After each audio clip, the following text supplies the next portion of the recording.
Continúa la crisis en Francia a pesar de que 13 de los terroristas fueron dados de baja. Una está en estos momentos siendo buscada. Francia sigue en estado de alerta.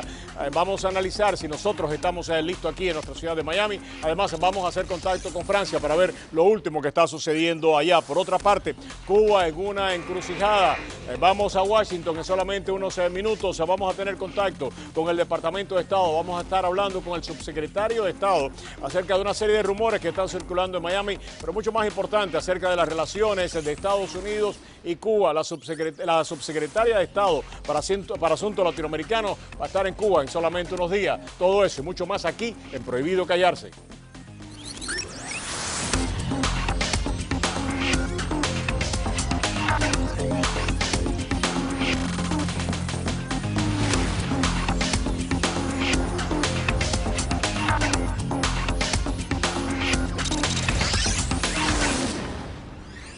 Muy buenas y bienvenidos a Prohibido Callarse. Yo soy Roberto Rodríguez Tejera.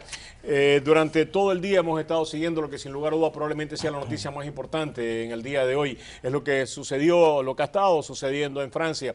3 de los terroristas fueron dados de baja. Una está en estos momentos siendo buscada. Logró, todo parece indicar, escapar de una de las escenas del crimen. Vamos a analizar cuán listos estamos en nuestra ciudad y también vamos a hacer contacto con Francia en solamente unos minutos.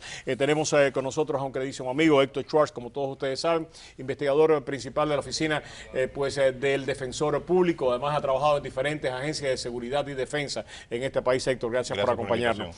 También tenemos con nosotros, le damos la bienvenida, para nosotros es un placer contar con su análisis, al subjefe de la policía de Miami, el jefe Gómez, Jorge Gómez. Gracias por acompañarnos. Roberto, muchas gracias por su invitación. Al contrario, para nosotros es el placer. Continuamos molestando a alguien también muy querido, a Jacobo Machover. Como todos ustedes saben, Jacobo es un intelectual cubano radicado en Francia. Hablaba en la mañana de hoy en mi programa de radio con él y me decía que este pequeño mercadito judío estaba a menos de 500 metros de su casa y que estaba viendo todo el operativo que se estaba llevando a cabo. Hacemos contacto con él. Jacobo, gracias por acompañarnos.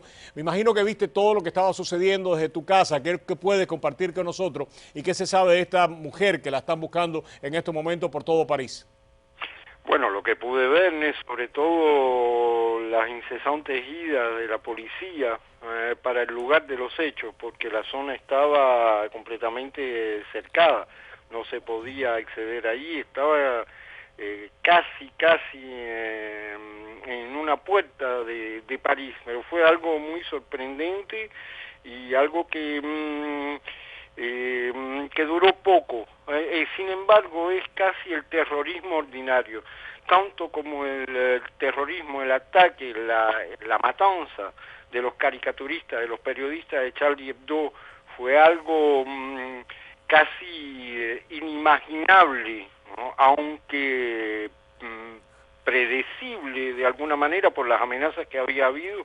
Ahora esto es un terrorismo casi ordinario en Francia porque se trata de un ataque más contra un establecimiento judío, una tienda de alimentación judía a pocas horas del Shabbat. Claro, Jacobo, una de las cosas, todavía nosotros aquí, por lo menos en Miami, no hemos podido confirmar si entre las personas que estaban allí, algunos, o sea, sabemos que algunos resultaron muertos. ¿Saben ustedes cuánto? Todavía nosotros no tenemos la cifra de muertos. Y también tenemos entendido de que algunos de los policías resultaron lesionados. ¿Puedes confirmarnos algunas de estas dos informaciones? Bueno, hubo 2 policías de las Fuerzas Especiales de Intervención que resultaron heridas no de gravedad, ¿no? Y entre los muertos pues hubo 3 de los rehenes que resultaron muertos antes del asalto de la policía y al parecer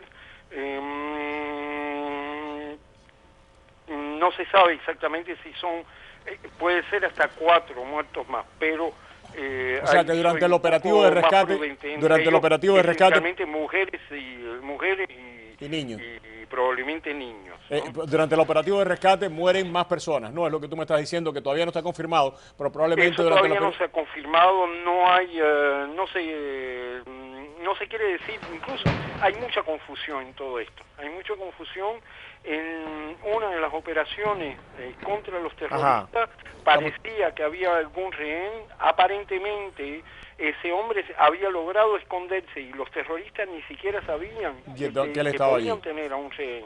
Jacobo, ¿qué se sabe de la mujer? Las operaciones policíacas se demoraron demasiado. Jacobo, ¿qué se sabe de la mujer que supuestamente todavía en estos momentos, o sea, que logra escapar de la escena del crimen, del mercado judío? ¿Qué se sabe de ella? Cuando la policía rescató a los rehenes, ¿no? Y entonces ella posiblemente se haya mezclado a esa gente que corría desesperada y entonces allí haya podido escapar. Bueno, la están buscando, es la compañera o la novia o la mujer de uno de los terroristas, el que se llama Coulibaly. Los otros son los hermanos Kouachi. Ya, Jacobo, muchas gracias. Nada, y nuestro agradecimiento aquí porque has estado disponible para todos nosotros y para otros medios, manteniéndonos informados de lo que ha estado sucediendo. Jacobo Machover, intelectual cubano radicado en Francia, con estas informaciones de última hora.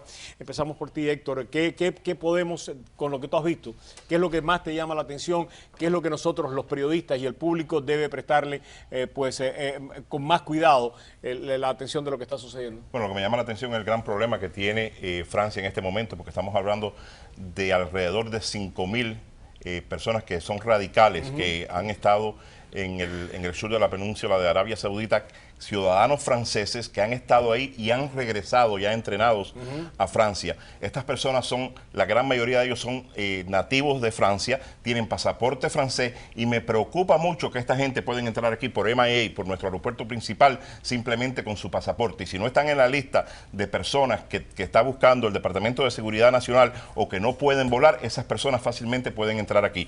Afortunadamente nosotros tenemos alrededor nada más que de 200 de estas personas que sabemos que han estado en el Golfo de Arabia, que están aquí en los Estados Unidos. Lo que me preocupa es de que algunos departamentos de policía local no están preparados para prevenir esto, no para reaccionar, te estoy hablando para prevenir. Creo que el Departamento de Policía de Miami y el liderazgo de la ciudad de Miami tomó las medidas necesarias al anunciar que van a emplear 150 más agentes. Pero me preocupa mucho el condado de Miami, donde en este momento precisamente hoy yo tuve una reunión con altos miembros de la oficina del director y con el presidente de la Unión de la Policía, con John Rivera, un amigo que respeto mucho. Y en los últimos 2 años no ha pasado ni una sola clase por Miami-Dade de oficiales del Departamento de Policía de Miami-Dade. En este momento se están retirando alrededor de 10 oficiales del orden de Miami-Dade todos los meses, y en los próximos meses vamos a ver 170 personas que se van a retirar, entre ellos la gran mayoría del alto mando de ese departamento. Me preocupa mucho porque yo no quiero que reaccione el departamento de Miami-Dade, yo quiero que prevenga un hecho como este aquí en nuestra ciudad. Jefe, ¿están ustedes listos en la ciudad de Miami? Sí, le digo, Roberto, estamos listos, y lo que dijo el otro Héctor, invitado, el lunes, Héctor, el lunes vamos a abrir más de 100 plazas que tenemos, así que el lunes cualquier muchacho o muchacha que quiera aplicar para el departamento de policía, tenemos más de 100 plazas y puede aplicar el lunes. Nosotros sí, bajo el terrorismo, sí le digo que estamos preparados y estamos educando. ¿Ustedes tienen una unidad de inteligencia? Correctamente, tenemos una unidad de inteligencia y tenemos la oficina de Emergency Management and Terrorism. ¿Trabajan en coordinación con agencias federales?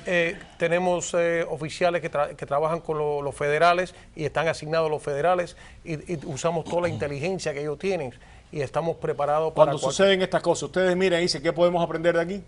En estos incidentes siempre se aprende algo, pero lo más importante es estar preparado y educar al público qué tienen que ver. Sin revelar absolutamente nada, porque sabemos que ustedes no pueden revelar nada. En estos momentos hay operativos de inteligencia en Miami, porque una de las cosas que nos enteramos es que la inteligencia francesa tenía bajo observación, como dice Héctor, a 5.000 hijos. Nosotros no podemos, básicamente, es imposible, porque una de las cosas que nos enteramos, para darle seguimiento a una persona de manera constante, hace falta por lo menos, como mínimo, 10 agentes. Correcto. Para mantenerlo vigilado diariamente, los 7 días a la semana, por lo menos 10 agentes. Quiere decir que no hubieran necesitado los franceses 50.000 funcionarios de orden público solamente para mantener el seguimiento de esta gente. Nosotros tenemos la capacidad, si hay alguien en el condado, en la ciudad de Miami, que se muestre sospechoso, de darle seguimiento. Nosotros podemos hacer eso porque tenemos el Mutual Aid Agreement con todas las agencias aquí en el Dade County, tenemos también las agencias federales y tenemos oficiales de nosotros que trabajan con los federales y todos los leads que nosotros cogemos los investigamos. Y una de las cosas que uno se pregunta, Héctor, en este operativo. Y existe el Task Force también como Jaira, que fue creado obviamente para combatir, un grupo de para combatir el narcotráfico que está muy cerca de nosotros aquí. Pero obviamente lo que me preocupa es la policía del condado, de que creo que en este momento existen demasiados openings y no se están llevando a cabo ningún tipo de reclutamiento.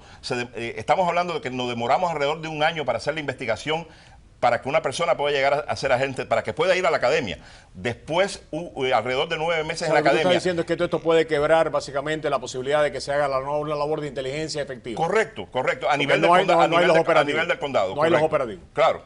Una de las cosas que uno se pregunta, y esto me parecía a mí que esto tenía que ser parte del protocolo de cualquier agencia de seguridad cuando interviene en esto. Cuando se entra a rescatar, y esto lo ve uno hasta en las películas, ¿no? Quiere decir que si uno lo ve en las películas, me imagino que ustedes lo tienen que incorporar a su protocolo de trabajo. Cuando entran, o sea, el SWAT team francés a la tienda, que salen las personas corriendo, no debía haber habido un operativo para poderlos recibir y que nadie se pudiera filtrar, pensando eso mismo, de que una de las personas que estaba ahí podía escaparse haciéndose pasar por una víctima. Básicamente en los operativos todos nosotros entrenamos eso. De que no puede irse ninguna de las víctimas hasta que no sea básicamente identificada y cuestionada, ¿no? Básicamente eso es el protocolo. Claro. Pero siempre pasan cosas, pero nosotros el SWAT y todo. O sea, eso fue un error. De que esta mujer se le fuera al SWAT francés fue un error de ellos, ¿no? No podemos, como dicen, que no es parte del protocolo que se deje ir a la... Es posible que se haya ido antes, por atrás, pues se haya escapado por algún lugar, tú sabes, a lo mejor no estaba ahí en ese momento. Ok. Pero, es muy posible. Otra de las Pero de la manera que se entrena aquí a los equipos SWAT en los Estados Unidos es como dice el jefe, toda esta gente son detenidas y hasta que no sean obviamente chequeadas identificadas. Correcto, identificada es la palabra que estaba buscando, gracias. Y hasta que no sean identificadas no pueden irse de la escena del incidente. Exactamente, y todo el mundo se separa para coger la historia de lo que está pasando. Okay.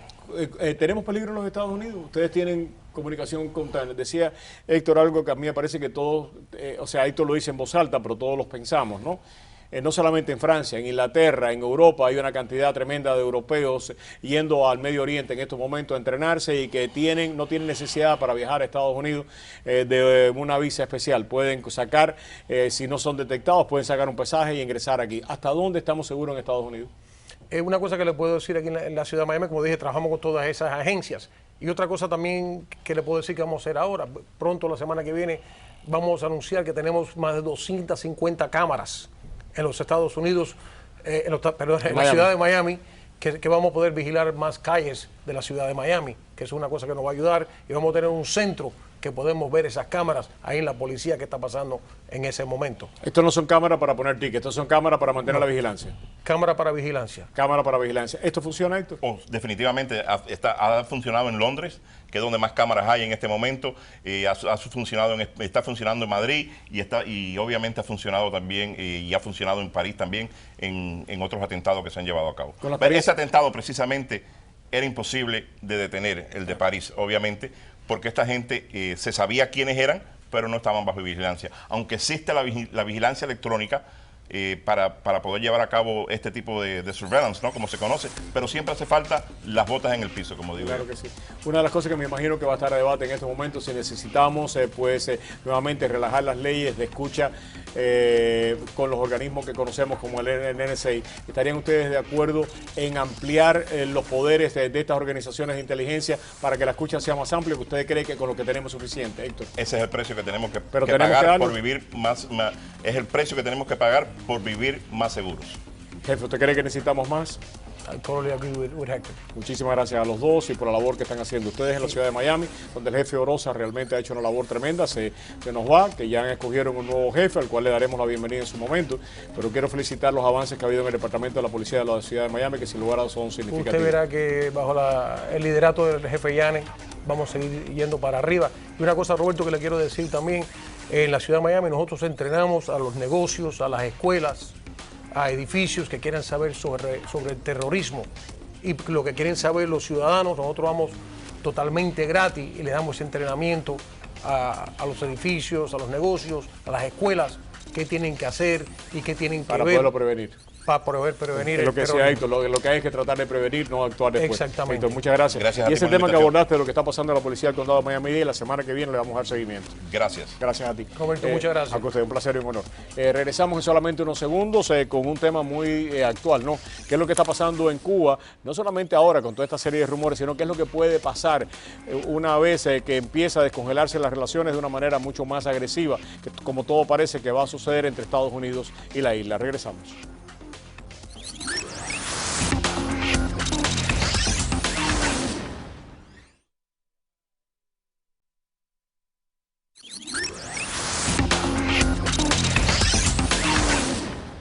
Aunque regresamos aquí a Prohibido Callarse, sin lugar a dudas ustedes, al igual que nosotros, hemos escuchado los rumores, algunos de ellos lo hemos analizado, y también vamos en el día de hoy a abordar un tema que me parece que es tremendamente importante, y es el tema acerca de las relaciones entre Cuba y Estados Unidos. En solamente unos días, la subsecretaria de Estado Robertson va a estar en La Habana. Vamos a estar analizando ese tema en nuestra mesa de trabajo en el día de hoy, y queremos empezar por darle la bienvenida a un grupo de analistas que realmente para nosotros es un honor tenerlos acá en el programa. Andrés Albuquerque, como todos ustedes saben, nos ha acompañado en el pasado. Para mí es un placer darle la bienvenida, al igual que a Gilberto Godoy, es sociólogo, un profundo conocedor de la realidad del país, de qué es lo que está pensando los cubanos en el día de hoy. Como todos ustedes saben, Pablo de Cuba es abogado, además ha sido pues básicamente y es analista de política internacional, ex abogado del MINREX. Y también tenemos con nosotros a Eugenio Yáñez, editor de Cuba Análisis, y además de eso, analista internacional también. A todos gracias por acompañarnos, un verdadero placer. Antes de iniciar la conversación, permíteme dar la bienvenida también a David Duckenfield, es subsecretario de Estado, nos acompaña en la noche de hoy desde Washington. David, gracias por acompañarnos, un verdadero placer. Muy buenas noches y gracias por tenerme en su programa. Como no, David, comencemos por sin lugar a dudas porque por los rumores que están sacudiendo a esta ciudad, en el Versalles en estos momentos, que es un restaurante insigne en la ciudad de Miami, en el mundo entero hay más de 30 camiones de medios de comunicación, básicamente esperando que la noticia de la muerte de Fidel se dé en cualquier momento. ¿Han escuchado ustedes algo sobre este tema? Sí, hemos escuchado los mismos rumores hace ya un par de días. No tenemos más información acerca de eso. Y la verdad, yo creo que los únicos que pueden hablar de autoridad de eso sería el mismo gobierno cubano. Pero hasta ahora ustedes no han recibido ninguna comunicación al respecto. ¿Cómo así? Hasta ahora ustedes no han recibido ninguna comunicación de que haya un aviso inminente sobre la salud de Fidel Castro, ¿no? No, muchas llamadas, mucha especulación y rumores, pero bueno, fuera de eso nada. Ya. Lo que sí es, ya está confirmado, es que la subsecretaria va a estar viajando a Cuba, creo que el día 21 y 22. ¿Qué es lo que se puede esperar de esas conversaciones? ¿Hay alguna agenda y esa agenda la pueden compartir ustedes con nosotros?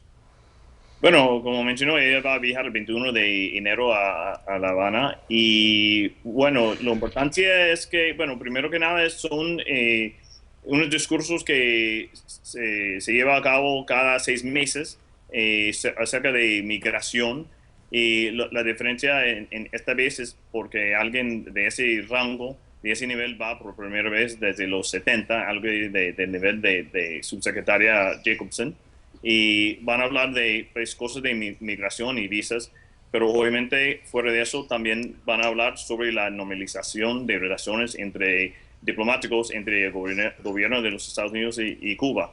Ya, una de las cosas que se preguntan mucho aquí en la ciudad de Miami y también mucho dentro de Cuba es si la subsecretaria, además de reunirse con funcionarios del gobierno cubano, tendrá la oportunidad de reunirse con disidentes, con opositores cubanos, para de alguna manera conocer la otra cara de la realidad del país. Eso es lo que ha hecho en las veces pasadas, porque ya es la tercera vez que ella visita a Habana y me imagino que esta vez no será distinto. Se está preparando el viaje del secretario de Estado a Cuba. Hay algunas personas que están diciendo de que tan pronto pues se logre la normalización de relaciones, esto se va a consumar con la visita del secretario de Estado Kerry a La Habana. ¿Es parte de las conversaciones que se están llevando a cabo, empezar a preparar ese viaje? Bueno, no es parte de las conversaciones acerca de normalización. pero bueno, está en la mente y la idea del secretario ir en algún momento a Cuba. Ya, David, muchísimas gracias por este tiempo y por supuesto que le vamos a estar dando seguimiento a lo que está sucediendo en Cuba y también a la visita de la secretaria. Desde acá nuestro abrazo y nuestro agradecimiento, hermano. Gracias. Bueno, gracias. Gracias a ti, David Duncanfield. Comencemos por Pablo. Pablo, ¿qué se saca de todas estas cosas para empezar ya de alguna manera en lo que está pasando en Cuba, las relaciones Estados Unidos y la isla, la liberación de presos, todo a la vez? No quiero empezar por ninguna parte, sino darte a ti. ¿Por dónde empezamos? Voy a tratar de empezar por lo más fresco. La tercera visita de esta subsecretaria a Cuba, es decir, que no es la delegación de más alto nivel que por primera vez viaja a Cuba. Vamos a descartar eso. Lo que ha dicho acá está bien claro. El subsecretario se van a abordar lo que cada 6 meses se aborda y alguna que otra cosa, como siempre. Típico de la política, de un guión debajo de la mesa que hay que ver qué se va a poner encima. Sobre las condiciones de negociación, las cuales yo no comparto desde el punto de vista técnico, yo veo esto una capitulación en varias partes desde por parte aquí. de Estados Unidos. Exacto, desde aquí, y hay un pedazo en Cuba. Segundo, normalización de relaciones diplomáticas. Bueno, cogemos la Oficina de Intereses, que históricamente fue la Embajada de Cuba en los Estados Unidos, y le cambiamos el nombre. Nombramos un embajador que no va a ser ni extraordinario ni plenipotenciario, es decir, cada decisión la tendrá que consultar. Muy válido en el derecho internacional. No hay derecho más cínico que el derecho internacional. Dentro de la diplomacia no estoy diciendo que los diplomáticos son cínicos. De ahí comienza la otra etapa. Cuba va a soltar los presos. Bien, ¿bajo qué condición van hacia afuera? ¿Licencia extrapenal? No me has dicho nada. No has dicho nada, tienes la espada de Damocles encima. Cuando quiero te vuelvo a guardar. Si lo vas a soltar libre de toda carga.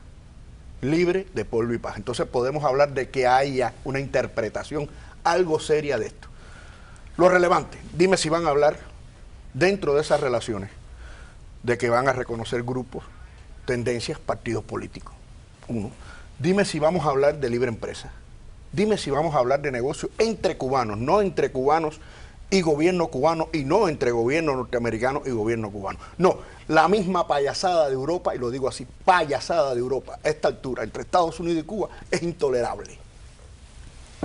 No, indudablemente yo creo que es un momento importante y sobre todo para lo que pueda aprovechar, sobre todo en ahí quiero centrarme, la oposición cubana, la sociedad civil, incluso es un momento importante para poder identificar cuáles son los actores clave importantes que están teniendo. Para el cubano de a pie, ¿tiene la misma opinión de Pablo que Estados Unidos ha capitulado? No, yo creo que no. Yo creo que no en su gran totalidad. Hay que entender que Cuba, el régimen cubano, desde su génesis, impuso una ideología de ciudad sitiada, de enemigo. Entonces, se ha quitado presión a eso, a un discurso que está anclado, evidentemente, en la Guerra Fría. Y eso se le ha quitado presión y ahora, bueno, se siente alguna libertad en el ciudadano de a pie. Incluso mi hermana me ha dicho en espacios de esquina, en comentarios de esquina, me ha dicho: Gilberto, hay personas que dicen que van a almorzar a Miami. O sea, un poco así, me habla de que han puesto banderas incluso en algunos balcones, sí, de Centro Habana, o sea que... Una de las razones, Andrés, o sea, sin lugar a duda, el punto de vista de Pablo, sin lugar a duda, tiene más que mérito para continuarlo discutiendo, ¿no?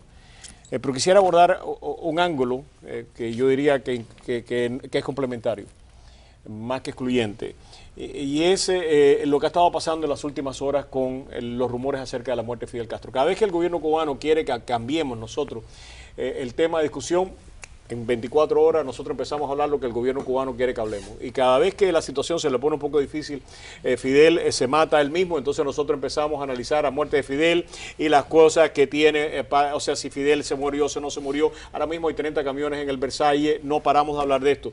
Y a mí me parece que esto es parte de un diseño, no quiero decir que sea todo el diseño, pero un diseño de que no estemos hablando precisamente de que Raúl Castro y el gobierno, su gobierno, ha tenido que de alguna manera pues terminar el conflicto con Estados Unidos sin que se levante el embargo, sin que todavía las restricciones comerciales no se hayan levantado. ¿Me equivoco o no?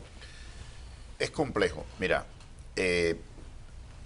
visto cronológicamente, históricamente, con todo el rigor científico, en realidad el gran perdedor es el régimen cubano, porque está haciendo amistad con su enemigo y, como dices tú, sin que se le conceda la razón sine qua non para poder hablar. Me acuerdo que Fidel hablaba de primero levántese el embargo, la base naval de Guantánamo. No sé si te acuerdas de los 5 puntos de Fidel cuando le sacaron los cohetes y él no se había enterado. Exactamente. Vale. Entonces, desde ese punto de vista, sí.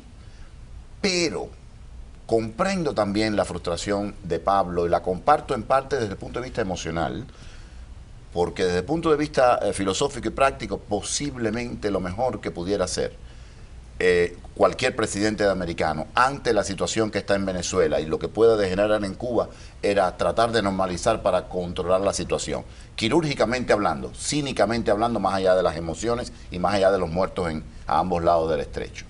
Lo que a mí me preocupa de todo esto fue la fruición y la satisfacción con que nuestro presidente se bajó los pantalones. Okay. Eugenio. Ok, vamos a decir en primer lugar que muchos de los rumores y de las especulaciones que hay alrededor de esto no han salido del gobierno cubano. El gobierno cubano ha sido bastante claro en que no está dando nada o está dando muy poco. Lo demás lo ponemos nosotros. Entonces sí que la relación entre Estados Unidos y Cuba. Ok, no la muerte de Fidel. No, Okay. Pero voy a lo otro ahora. Los 30 camiones en el Versalles son un buen negocio para el Versalles. Venderán más croquetas, mucho más café, todo eso. Ahora, estas cosas para analizarlas en serio hay que hacerse preguntas como esta. ¿Qué elementos hay reales para pensar que puede haber sucedido algo? Ayer Diario Las Américas decía que Cuba había convocado una conferencia de prensa, como si Cuba fuera abstracto. Convoca el Consejo de Estado, el gobierno, el equipo de pelotas industriales, pero no Cuba en abstracto. Segundo, un anuncio como ese, si se fuera a dar, no es una conferencia de prensa con periodistas preguntando. Se para Raúl Castro con su uniforme de general otra vez en la misma oficina del día 17, dice lo que tenga que decir, viene el himno nacional, la marcha 26, la gente opinar. Entonces, no ha pasado nada. Después, el exilio de Miami, así en abstracto, que ese exilio de Miami es como Cuba, en la otra parte, tenía noticias de que había nerviosismo en la familia, en el entorno familiar de Fidel. Tal vez vieron a alguien comprando Meprobamato o Tilo en una farmacia y de eso lo están adelantando. Y la otra parte que decían era... realmente ni me acuerdo. Yo realmente creo que... Perdóname un instante.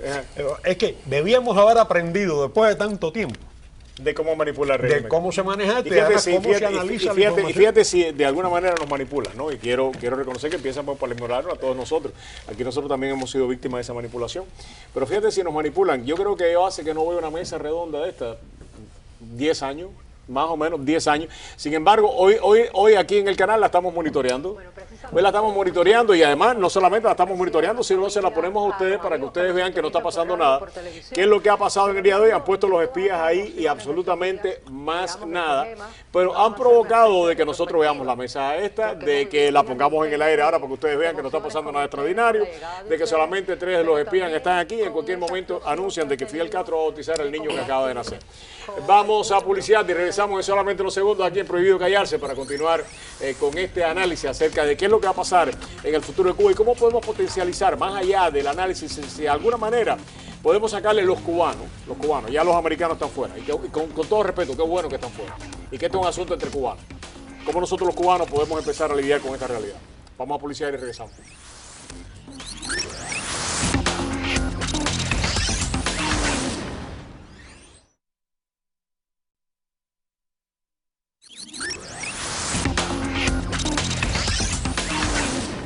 Ok, decía que qué bueno que no están los americanos, ¿no? Y quiero explicarme unos segundos antes de darle paso al panel a explicarlo, ¿no? Fidel Castro no va a poder utilizar, ni Raúl Castro, la excusa de que los Estados Unidos están ahí y nos están impidiendo. Maduro se quedó sin discurso también. Si Fidel y Raúl Castro pueden hacer las paces con los Estados Unidos, como ellos no.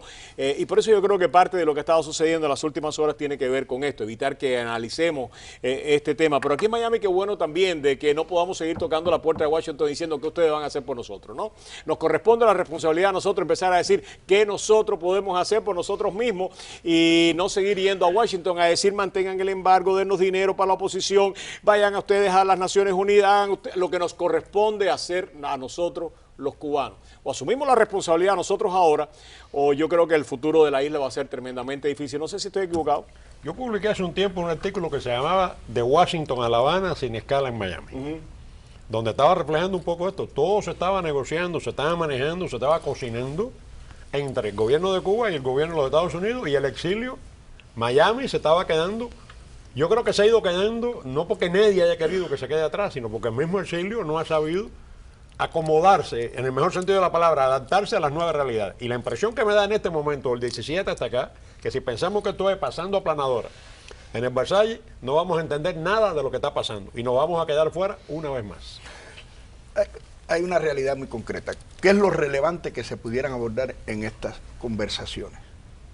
Yo te reitero que son capitulaciones, no matrimoniales, no, de guerra. De guerra. Aquí mi amigo me lo dijo. ¿Quién se bajó el pantalón? 90 y malecón, como dicen los cubanos ya. Que no es el exilio, no es el exilio, es el gobierno el que está negociando. La situación cubana, hoy por hoy, es totalmente cerrada.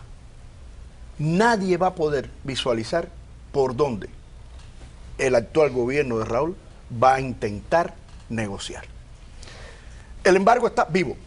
Olvidémonos de créditos, olvidémonos de tecnología y olvidémonos de intercambio neuronal. Cualquier negociación que se haga va a ser a expensa del único suministro que por generalidad tiene Cuba de los Estados Unidos, la remesa. ¿De quién? De los que estamos aquí sentados, mayormente. El gobierno de Cuba no tiene capacidad para ofertar nada. O sea, el gobierno de Cuba no tiene ni la capacidad receptiva de Cayo Hueso para ofertar turismo a los Estados Unidos. Toda la isla de Cuba no tiene la capacidad receptiva que tiene Cayo Hueso para recepcionar turismo norteamericano.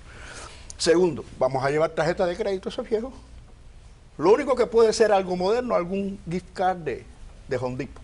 Muy difícil de comprar en La Habana. Cuba, lo único que puede hacer es esperar que Estados Unidos le abra más el banderín de lo que ha hecho. Dice Cuba, el régimen de Raúl Castro. El régimen, olvídense del pueblo. Okay. Olvídense del pueblo. Aquí el pueblo, ¿no hay protagonismo ninguno? Una expectativa de alegría. Okay. ¿No hay posibilidad de protagonismo ahora? Bueno, yo creo que sí, yo tengo fe, yo creo que sí, yo creo que es un momento importante, repito, en que la oposición, que es lo que me interesa a mí, la sociedad civil, propongamos más ideas, propongamos más proyectos, concertemos más. Alguien puede decir, mira, Tania Bruguera presentó un proyecto a raíz de esto y nada, lo único que hicieron fue detenerla y evitar que pudiera suceder. Eso es lo que va a continuar sucediendo, que es lo que dice Pablo, el régimen tiene la capacidad todavía de mantener el control social y no perder el control político porque esté ahí. Si yo, y perdóname, no es que tú digas la fe de familiar en el extranjero, no. Entiendo la fe esa, y no la que nos inculcaron. Sí. El problema va a estar en lo siguiente, ¿cómo vamos a llevar? Nosotros 5 vamos a hacer una relación cubanos que viven fuera de Cuba con cubanos que viven en el extranjero. O sea, ya somos los compañeros del norte, ya no somos gusanos, ahora somos los compañeros del norte. ¿Cómo vamos a llevar esa relación sin que intervenga ni la Casa Blanca ni el Consejo de Estado? Hay manera de hacerlo y después te vuelvo a pasar a ti. ¿Hay manera de hacerlo? La situación es extremadamente compleja y creo que por lo que he dicho anteriormente, yo puedo entender en términos de intereses estratégicos geopolíticos americanos, la medida del presidente, lo que no me gustó fue el gusto con que la tomó. Vamos a dejar eso por un momento. Ya es un hecho consumado, un fait accompli. Ya no hay marcha atrás. Es imposible e infantil ponernos a llorar. Todo el llanto debió haber terminado el año pasado.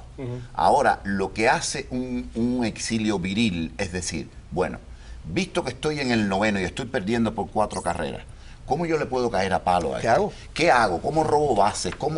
Y los espacios que inevitablemente se crearán, concesiones de Raúl o no, aprovecharlos al máximo. Te pongo un ejemplo. Se acabó el monopolio de la chartera de las personas de influencia de Cuba. ¿Quiere que viajemos allí? American Airlines, Continental. Ahora quieren ¿Quieren americanos? Vamos a atragantarle los americanos por la garganta. Vamos a hacer agencia de viaje para americanos. Exacto, y que podamos tú Y la abrir tu llamada, agencia, y la llamada que bajen de precio, que bajen de AT&T precio, y el cable. y que los paquetes bajen de Obama precio. le quiere dar a Cuba algo, ahora que se lo dé todo. Exacto. Ahora que aquí lo que no puede haber es medio término. O nos manteníamos como estábamos, o abre el banderín totalmente, porque ellos no aguantan ese juego. Yo creo que sí, es eso. Yo creo que estamos en el momento ese de pasar de esas conversaciones que estuvieron un año ocultas, que estuvieron un año tras bambalinas, pasen a la realidad y que ya no conozcamos más por los medios o por un plumazo de buenas a primeras lo que está sucediendo con la realidad cubana. Yo creo que eso es lo más importante. Otra cosa que yo pienso que es importantísima es la participación, por ejemplo, de la Iglesia Católica en estas conversaciones, la diplomacia vaticana, que a veces me sugiere mis encuentros, mis dudas, porque ahora en este mismo contexto donde se están moviendo las relaciones Cuba-Estados Unidos, también la Iglesia Católica cubana está teniendo un dinamismo en cuanto a lo que bueno, pienso que para mí es bueno porque, por ejemplo, está recuperando, por ejemplo, las propiedades cubanas, de las propiedades que ellos perdieron cuando la revolución, pero eso se está manejando ahí tras bambalinas, no se conoce, el pueblo de Cuba no sabe qué está pasando con eso. Una cosa, estoy de acuerdo con esto de que el exilio tiene, el exilio y la oposición interna en Cuba y la disidencia adoptaron una nueva. Lo que voy a decir algo que va a caer pesado. No están preparados para eso. Todavía hay más gente en la oposición en Cuba pensando en el billete, pero en el boleto, para venir de visita a hacer declaraciones que cómo ganarse. Porque tú no puedes pretender arrastrar al pueblo de Cuba. Estoy hablando de un movimiento político real. Si tú no movilizas ni a tu cuadra, incluso a veces tú no movilizas ni a tu familia, ¿cómo tú vas a pretender hacerlo? Me parece que hay que aprender. Aquí se hablaba hace un tiempo, en el primer segmento, de los policías que hacían falta, el tiempo para investigarlo y el tiempo para... Y estábamos hablando prácticamente de 2 años. Yo te diría, con 2 años pensaría optimistamente de esa preparación. Y otra cosa, mencionando también a lo que dijeron los policías, que si hacían falta 10 para seguir a uno. Si en Cuba hay 2 personajes chequeados por la seguridad, no cuando agarran una KM, cuando se toman un guarapo, ya tienen la información lista para llevarse los presos. Hay una cuestión que... como bien dice acá mi amigo, no hay marcha atrás. Pero sí hubo una autopista anteriormente, Europa. Idéntica. Idéntica. Fueron los europeos. Todo el mundo tenía una tentativa de esperar algo. Resultado, 0. El europeo tuvo que entrar con el gobierno, negociar con el gobierno. Esas capitulaciones, se llaman así por los capítulos, lo iban nombrando inversión extranjera en este sector, a ti te dejo entrar aquí, tú por allá. El nuevo sector que se puede desarrollar es el siguiente. Bueno, llegaron los compañeros del norte, Alburquerque y Pablo, y tienen dinero. Vamos a hablar con los compañeros del norte a ver qué negocio se puede hacer. Mándamelo con Pichitín, el barranquillero de la esquina. Ese es el interés, hasta ahí. Vino el otro compañero del norte, que tiene intereses políticos más altos, pero no tiene dinero. Dámele una cita para dentro de 3 años. Porque hay una realidad, el castrismo está ahí. O sea, la estructura de gobierno de Cuba no admite lo que Obama pretende, no lo admite ni constitucional, ni ideológica, y menos aún de base popular. No lo admite. Vamos a la publicidad, es esa estructura capaz de enfrentar los cambios que vienen. Y sobre todo que todo parece indicar que esos cuadros gobernantes, pues lo que le queda básicamente al mando del gobierno, Machado Ventura, 84 años, ¿no? 84 ya, 83, Raúl Castro. Sí, pero preocúpate más por el que está en Grecia, no el que está en La Habana. Es lo que te estoy diciendo. Pero y ahí viene una nueva generación. Y algo que se ha demostrado, y se demostró con Tito, se demostró con Trujillo, es que por lo menos estos procesos históricamente no hacen metástasis inmediatamente, sino cuando empiezan las luchas por el poder, que las diferentes familias mafiosas empiezan a ver que quien va a tomar el control del país quizás por manipulación anterior son enemigos de ellos y empiezan a conspirar inmediatamente, y eso terminó precisamente terminó con un conflicto muy sangriento en República Dominicana, pero no sucede de inmediato, es un proceso. Tenemos que pasar a publicidad y regresamos.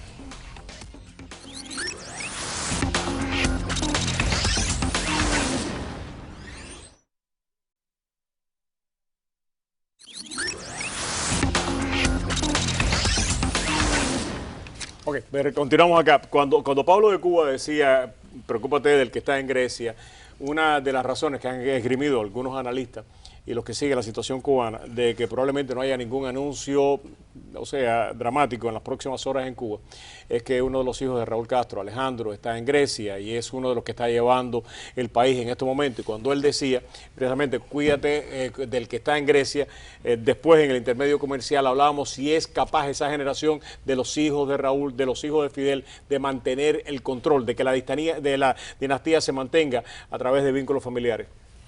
En Cuba existe una cultura guerrillera. Lo primero que se pregunta entre los jefes es ¿en qué fecha tú te alzaste? Y todavía muchos de ellos están ahí. Eso fue después del combate tal. Por eso yo no te vi a ti ahí. Ya lo que le están diciendo es ocupa tu lugar. Entonces, Alejandro, como le llaman en Cuba... El tuerto, le dicen el tuerto. Como le dicen, por el accidente, porque no fue en combate, que tuvo, que perdió un ojo en Angola en un entrenamiento de tiro. Estuvo 24 horas y perdió un ojo. Si se Si queda está un 3 mes, días, no vuelve. No, mira.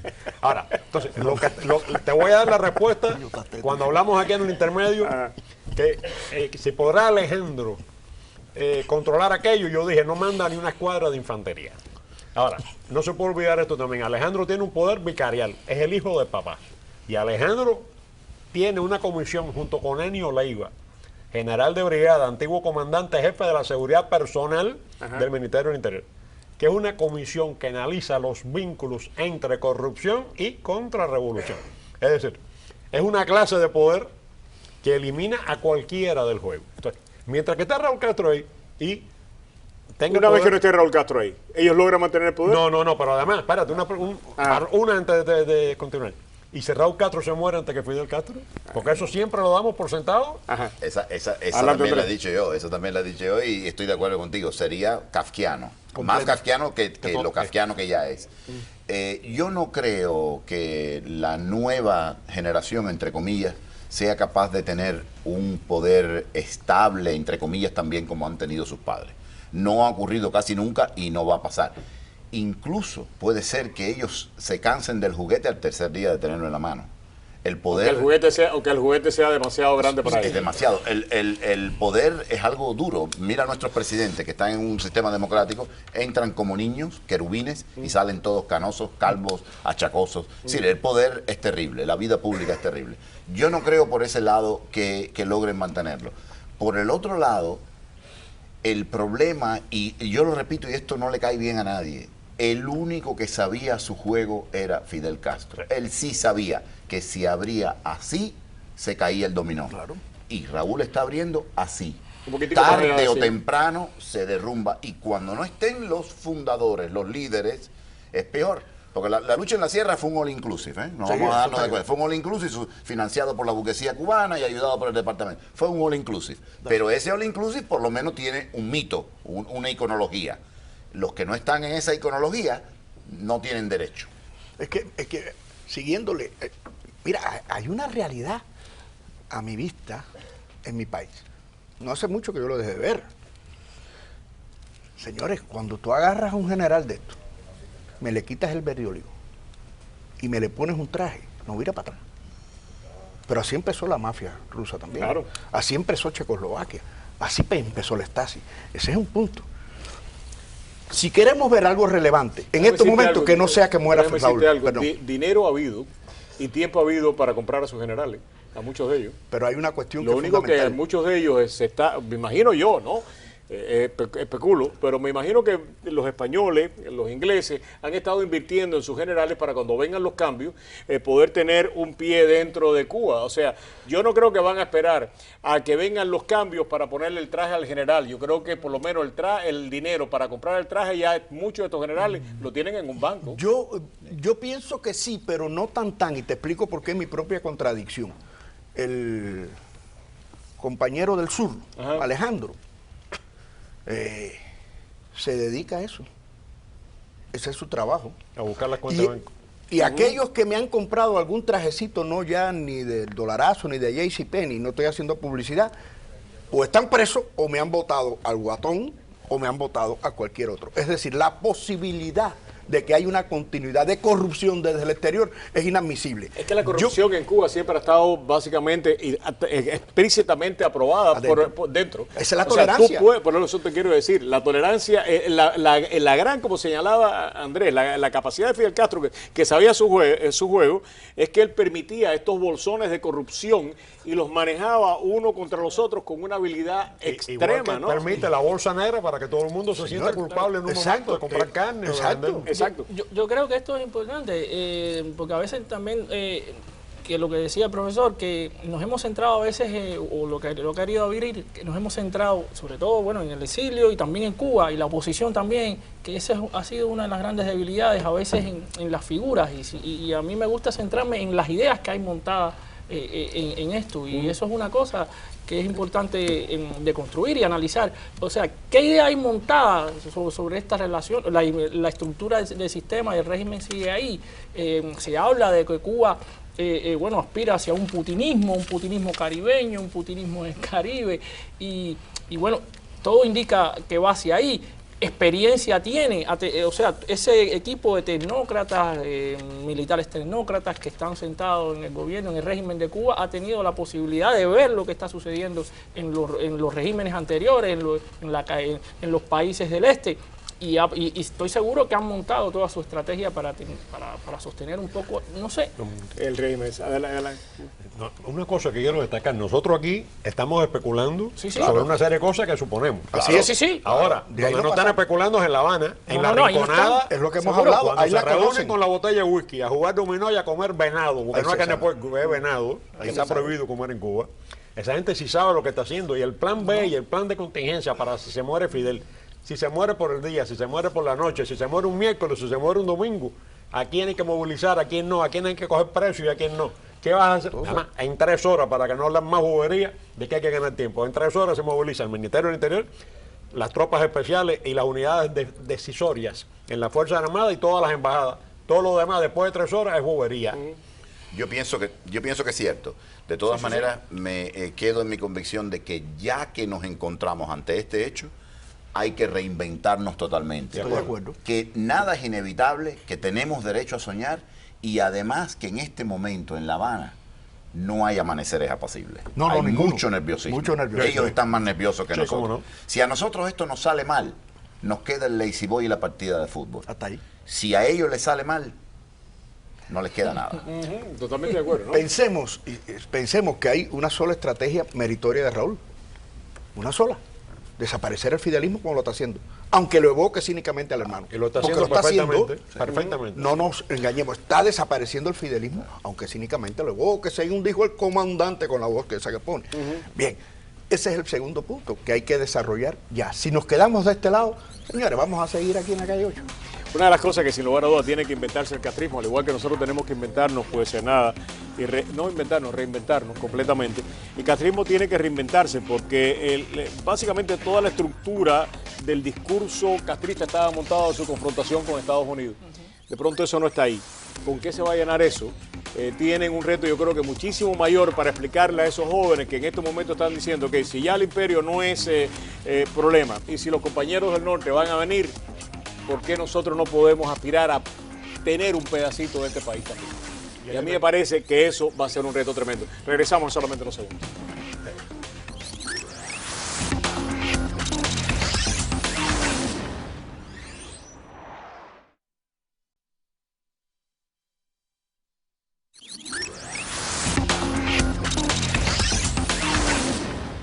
Y uno quisiera que seguir conversando, pero se acabó el tiempo. Gracias, Andrés. Muchísimas gracias. Gracias, Pablo. Un verdadero placer. Muchas gracias. 10 segundos. Ok. Además de todo esto, como he dicho, si no nos preocupamos de educar a los que están en Cuba, que han recibido 50 años de una historia tergiversada, no llegamos a ningún lugar tampoco.